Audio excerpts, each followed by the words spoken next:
On today's episode of Chicago Bears Now, there's some reporting on Caleb Williams and the Bears that they are working overtime for him to master this new offense. Plus, is a DJ Moore contract extension cost only going up? I'll explain why I believe that is the case. But we've got a new subscriber battle as it is a new month. We're into the month of June, and we're down early to Vikings now. They've picked up 87 new subs to start the month. We're at 26. Now they just signed a mega extension for Justin Jefferson. Let's close the gap there. If you want free and daily Bears content, hit that subscribe button, and don't forget to join us this afternoon for Bears Now Live at 4 o'clock Central Time.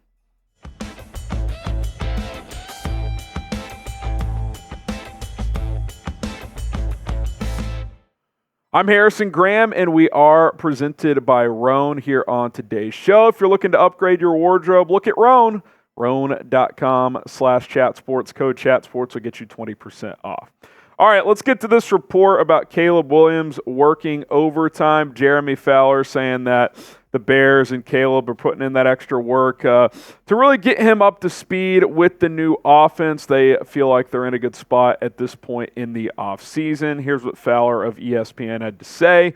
Bears working overtime to get him used to taking the ball under center, shotgun, play action, all the nuances of their NFL-style offense, which he didn't always do at USC.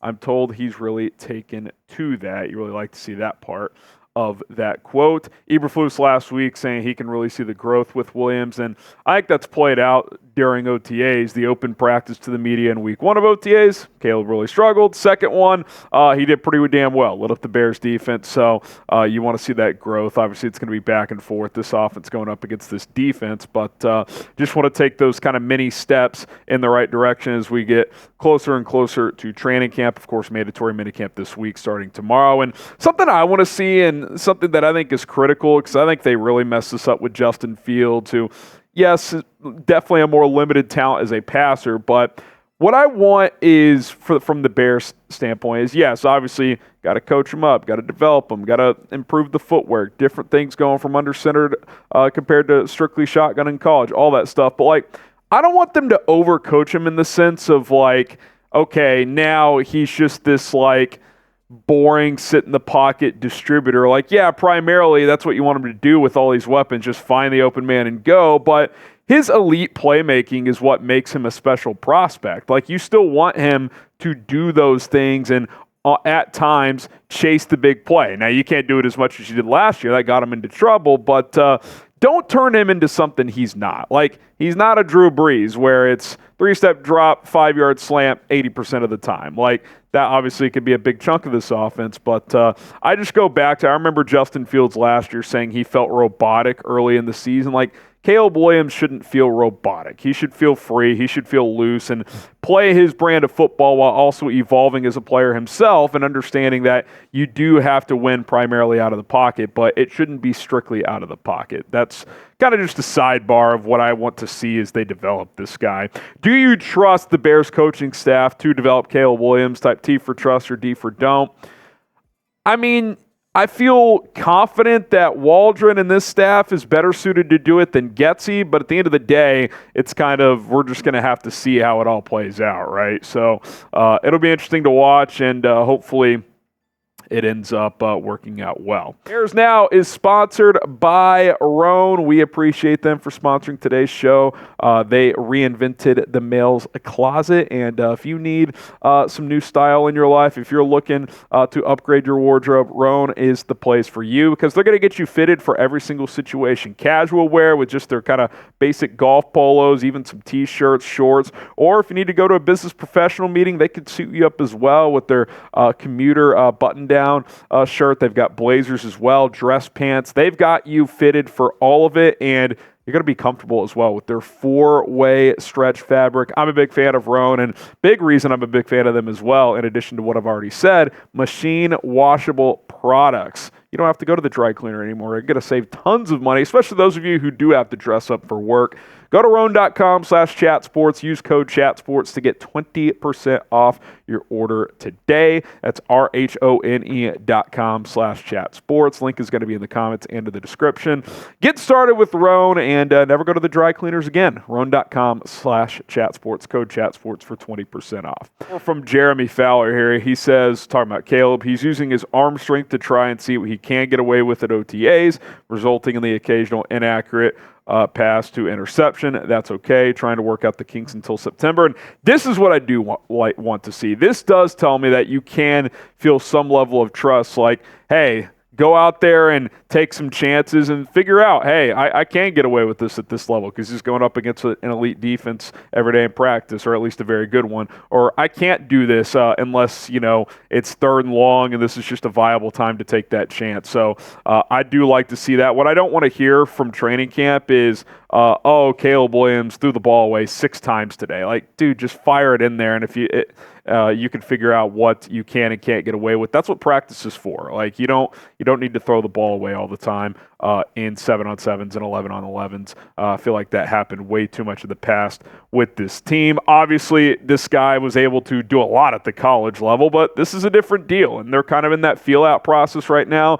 It's a combination of he's learning this new offense, the footwork, the plays, but also kind of testing what he can and can't get away with, and that's what he'll learn, right? Like, he's going to have to learn the balance of, most times take what the defense gives you. If the underneath throw is there, just take it. But if it's 3rd and 13 and, you're close to midfield or something like that, I'm okay taking a chance. I think Josh Allen turns the ball over a little bit too much, but I would much rather have Josh Allen compared to the quarterback that just never puts the ball in harm's way and is almost too conservative. Because guess what? Josh Allen, he may have thrown 19 interceptions last year. He also accounted for, I think, 50 total touchdowns. I think most teams are going to live with that style. So understanding the situation, understanding when it's time to take a chance, that'll be something that Caleb will learn. And if he can master that balance, he's going to be just fine. It's like DJ Moore. It's been kind of the off-season of wide receivers getting paid. And, DJ Moore is a player that the Bears obviously invested a lot in. He was a part of a trade where you gave up a number 1 pick. So I don't think you're going to play out his next 2 years and not re-sign him. Like, I think he's in their long-term plan. So you just wonder, how big is that price tag going to be if and when they decide to pay or extend him? Now, these are kind of the notable contracts that have taken place so far this offseason. Justin Jefferson today getting 4 years, $140 million, $110 guaranteed. Obviously, he's probably the best wide receiver in football pound for pound right now, especially when you factor in his young age. Amon-Ra St. Brown, I think more in the comparable category to DJ Moore, similar age, same division, similar production. We'll kind of examine those two in a minute. A.J. Brown gets $32 per year on a 3-year deal. Jaylen Waddle, that was a bit of a surprise that he almost got $29 per year on a 3-year deal, as he is their number 2 receiver. DeVonta Smith, Nico Collins, Michael Pittman, Mike Evans, those are kind of lesser numbers. I don't think those are really comps to what DJ Moore is going to get. So when you think about what DJ could get, if I'm him and his agent, I'm asking for St. Brown money, which is $30 million per year. And I'm for sure expecting / wanting to clear Jaylen Waddle money. Jaylen Waddle, $28.25 million per year. He's not even their number 1 in Miami. Like, when you compare that to what Nico Collins got in Houston, like, I was pretty surprised by those comparables. Like, the Texans got to be feeling pretty good at getting Collins at $24 per year. DJ Moore and Amon-Ra St. Brown, St. Brown's numbers were slightly higher across the board, but he's not as big of a big play machine. I know he had a longer play on the year, but if you look over kind of the course of the season, 14.2 average for DJ, 12.7 for Amon-Ra. I think Moore is somewhat notably better after the catch. You could argue St. Brown's a better route runner. They're just different players. But remember, DJ Moore had 4 games he had to play with Tyson Bagent. Nothing against Tyson Bagent. Justin Fields had his struggles at times in the passing game. St. Brown had Jared Goff, who threw for 4,300 yards last year. So I think you look at those numbers, I don't think St. Brown is some far superior player to DJ Moore, and I think Moore's agent would bring up those things that I just brought up in a potential negotiation. So my point is, if you're the Bears and you somehow got him at less than $30 million per year at this point, it's probably a win. Probably a win. He's in his prime. He's a core piece of this offense. And there are benefits, in my opinion, to getting this done sooner rather than later. Now, you might say, well, he's got 2 years left of his deal. What's the rush? And that's very, very true. I mean, $16.05 million in each of the next 2 years is a cap hit and just total cash payout. I mean, you could make a strong argument. This is the best value deal in the NFL right now. Based on how he played last year, top 10 receiver in this league. He's in his prime. He just turned, I think he's 27 right now, going to be 28. Like, you probably got 2 to 3 really good years left. Probably 3 to 5 good years after that still. I mean, this is a guy that's got probably 6 to 10 years left in the NFL. So how does Ryan Poles play this? Do you extend him now and morph the remaining 2 years into a new deal? Like, give him a 3-4 year extension, it turns into a new 5 or 6 year deal? Or do you play at least the next year out, if not the next 2 out, and just say, hey, the cap hit's only $16 million the next 2 years. We're just going to play this out, and if we want to keep him after that, then we're acknowledging we'll have to pay more then, but it's less we have to pay now. It's an interesting balance, especially considering you do have Keenan Allen in the fold now. You do have Rhone. What if Rhone next year is a superstar in this league? Do you want to jump the gun early? Maybe Ryan Poles wants to see how this trio plays together early on this season before committing to a new deal. Before I tell you what I would do, I want you guys to weigh in. What should the Bears do with DJ Moore? Type E for extend him now, or type W for wait. Again, pros and cons to both. Let me know what you guys would do. I would explore an extension. Now, I'm not writing a blank check, but I would explore an extension. And again, there are benefits to doing this now. Let me explain this kind of in 2 parts. This could be a potential structure of a new contract. 5 years, $125 million, 85 guaranteed. The reason 85, A.J. Brown just got 84. So you top that number, and that's really what these players care about is the guaranteed dollar. He's not going to get Justin Jefferson's 110. I think he and his agent know that. And an average of 25 per year. And you're probably thinking, only 25 per year. Well, here's how it works. And this is why you consider this now, in my opinion, because he has 2 years left in his extension. You can give him a 3-year, $92.9 million extension, which is essentially 31 per year. So that actually tops St. Brown's extension number in terms of per year. But since his remaining 2 years are so team-friendly, 2 years, 32.1, you add that together, it's 5 for 125. So it's a win-win. DJ Moore, in terms of per year money, is now the 3rd highest paid receiver in the NFL behind Justin Jefferson and A.J. Brown. A.J. Brown at 32, DJ would be at 31 and whatever in that extension. But from a team perspective, 5 for 125, an average of $25 million per year. Hike up his cap hit this year a little bit, not too much. You want to remain flexible, and then a little bit next year.